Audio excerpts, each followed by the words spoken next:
Silakan, Pak Hotman. Ya, terima kasih, Yang Mulia. Pertanyaan pertama kepada dua saksi, apakah Komisi 8 secara rutin memanggil Presiden atau menterinya untuk rapat kerja pertanggungjawaban atas Pelinsos ini, termasuk Bansos? Kenapa saya tanyakan ini? Saya dari tadi merenung dalam kasus ini. Dalam permohonan yang menjadi dasar utama adalah Jokowi dituduh mempersalahgunakan Bansos dan juga TSM. Intinya nanti bagaimana bisa nanti majelis MK memutus Jokowi bersalah atau tidak sementara orangnya tidak ikut sebagai pihak.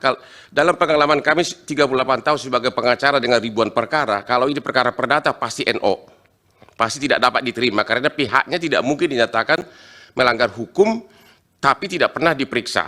Khusus di legislatif pernah nggak diperiksa Jokowi atau menterinya? Yang kedua, ini yang paling sering dilontarkan di sidang ini khususnya oleh rekan saya yang paling ganteng, Saudara Bambang. Katanya Jokowi itu berkeliling di kantong-kantong di mana pernah Prabowo kalah. Pertanyaannya, apakah benar bahwa apapun yang diserahkan oleh Jokowi itu kepada keluarga KPM, penerima manfaat, datanya harus berdasarkan yang Bapak bilang tadi, DTKS, data terpadu kesejahteraan sosial.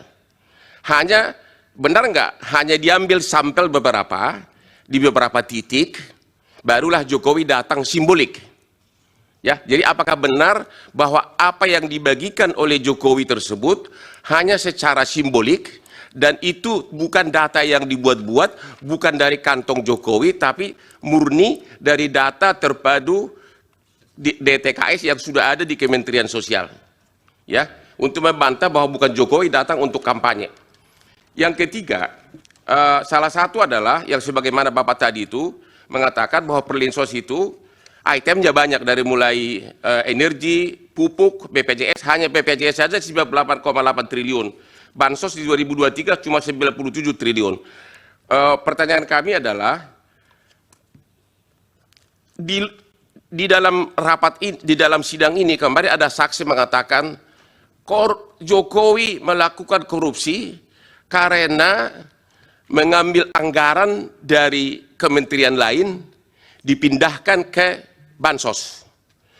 Yang saya tahu itulah namanya automatic adjustment, yaitu kalau kementerian lain ada anggarannya sisa 5 atau 3%, maka itu Jokowi berwenang memindahkan ke anggaran lain. Pertanyaan saya, selama periode Bapak di DPR, sudah berapa tahun automatic adjustment itu berlaku? Apakah hanya gara-gara menjelang pemilu atau memang sudah lama? Dan apakah itu perbuatan ilegal? Apakah harus minta persetujuan DPR? Dan apakah itu perbuatan korupsi? Ya. Cukup, Pak Hotman? Satu lagi terakhir. Ya. Satu terakhir. Apakah benar bahwa 01 pun dan 03 waktu jadi gubernur juga membagi-bagi bantuan sosial dan namanya apa? Terima kasih. Ya. Cukup ya? Izin yang mulia. Oke, yang terakhir. Tambahan pertanyaan satu aja yang mulia. Ya. Baik. Download Tribun X sekarang. Menghadirkan lokal menjadi Indonesia.